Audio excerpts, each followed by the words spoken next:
How you doing, YouTube? Matt with Massive Beer Reviews. Back to yet another review. A little bit of Farmhouse Pale Ale time. Distorted Farmhouse Pale Ale time in the form of Stillwater Brewing's Shoegaze. Yeah, that's what they call it. A distorted Farmhouse Pale Ale. Don't know what that means, so let's just dive in. As far as what it says in a can, Stillwater Shoegaze.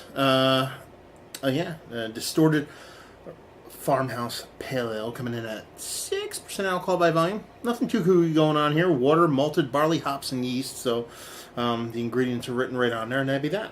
Label-wise, it's cool. I like it. It's abstract, but it works for me. I don't know. Something about it. I think I'm kind of a sucker for that kind of purple, blue, weird kind of black combination. I don't know what it is.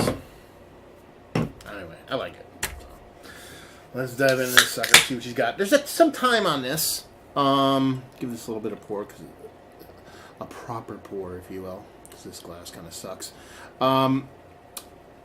She has a bit of time on her, about 3 months. Not too much, but at the same time, gotta disclose this for all you date Nazis out there. You're talking about a Farmhouse Pale Ale, so you might be dealing with a bit of yeast, you might be dealing with a bit of hops, so it could be a little bit different than what it was originally intended to be the second it hit the market, but we should be alright.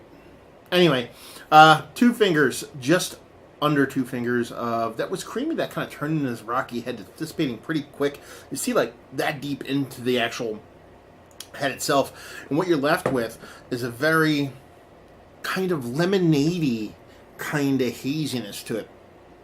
It has that haze that people kind of fawn all over, but it has more of that kind of New England / Belgian French kind of hazy saison kind of thing going on there. It's kind of marriage of the two. Pale ale, hazy pale ale, farmhouse ale. So it's pretty much nailing that kind of conjoined portion of the show. Subtle carbonation, nothing too crazy, but yeah, from a look, she has a very kind of lemonade kind of vibe to her. See if we can get a nose on it. Lemons. Subtle lemon pepperiness. It's like a very, very light, very non-spicy kind of white pepper combined with kind of a lemon. It's not even a zestiness, it's like a slightly candied zestiness. There's a bit of sweetness going on in there. Almost like the lemon comes off as a yeast component, too. It's not necessarily a hop thing. It's almost like a funky, yeasty kind of thing. Almost like a Brett C, but not as funky. But yeah, it smells bright. It smells refreshing. It smells like summer. We're in the middle of that kind of early fall super heat wave that the northeastern United States typically gets. It was 92 degrees today in northeastern Pennsylvania. That's kind of weird, especially being on the cusp of October. But, global warming's fake, so it's got to be something, I don't know, maybe. Anyway, let's dive in, see what you got. Cheers.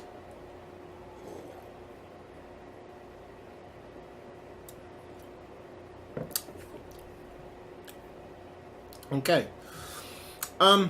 Definitely leans, especially where it is now, a couple months later, definitely leans more kind of funky farmhouse than it does kind of pale ale. I can get the pale ale portion of the show. They should have just said an extra hopped farmhouse ale. That's kind of where it would land. But they want to go weird and they want to say distorted farmhouse pale ale. I get it. So you're getting that kind of funkiness from the yeast. You're getting that funkiness. It's actually really kind of funky and dirty kind of on the back end. To the point where you're like, almost like, has this kind of slightly kind of funky light struck thing going on. It's not light struck, it's coming from a can, but I'm kind of getting those kind of like little skunky vibes from it. Combine that with the hops. Now that could be the hops too. It could be like this kind of weedy thing that's kind of a ghost of hops past thing going on, being that it's a bit older, but I think it's more of a yeast thing. You get these kind of bittering hops, a little bit of that lemon going on in there. So you get that kind of slightly sweet kind of lemon thing, kind of waving throughout, that funkiness on the back end, and beginning throughout the whole thing, to be perfectly honest with you. It just kind of changes along the way, but that's the leader in the clubhouse.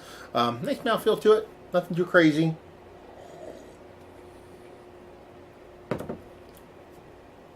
Yeah, that little bit of funky dirtiness a little bit extra, and you typically get from a kind of 6% farmhouse ale, kind of does it for me. But I wish I had this fresh to see what its original intentions were. I think the hops would be a little bit more pronounced, and don't know if that would be a good or bad thing, but at the same time, I still think it's drinking pretty good. Better than pretty good. It's drinking pretty nice where it is right now, if you're into specific styles of beer. So let's get to the chase. Is it one of the better funky, hopped-up farmhouse beers that I've had as late?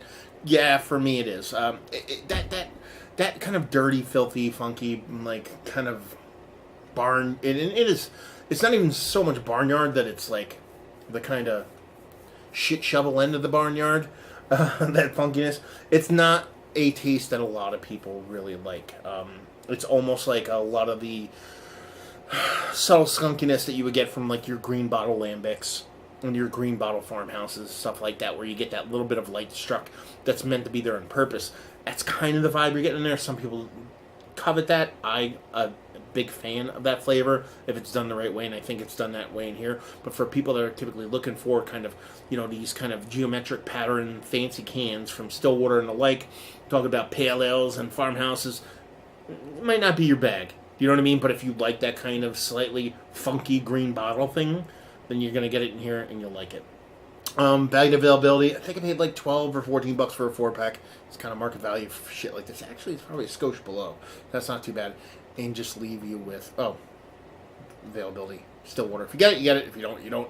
And I've never seen it before, so, take it for what it's worth. It's very kind of boutique-y kind of beers that just kind of pop out there every now and then.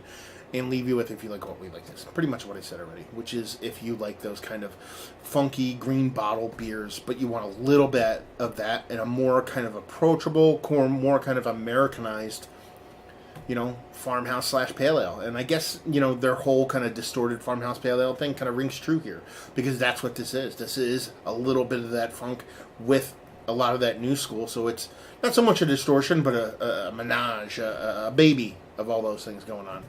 So, whatever way you want to frame it, whatever you want to call it, I dig it. I think it's cool, so if you like those kind of beers, you probably dig it too. So there you go. Another review in a butts. Hopefully you guys enjoyed it.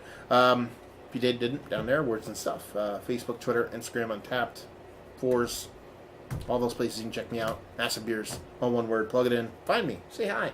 And there you go. So hopefully you guys enjoyed the review. Hopefully you're enjoying a nice distorted farmhouse pale ale right now. And hopefully see you next time. Cheers.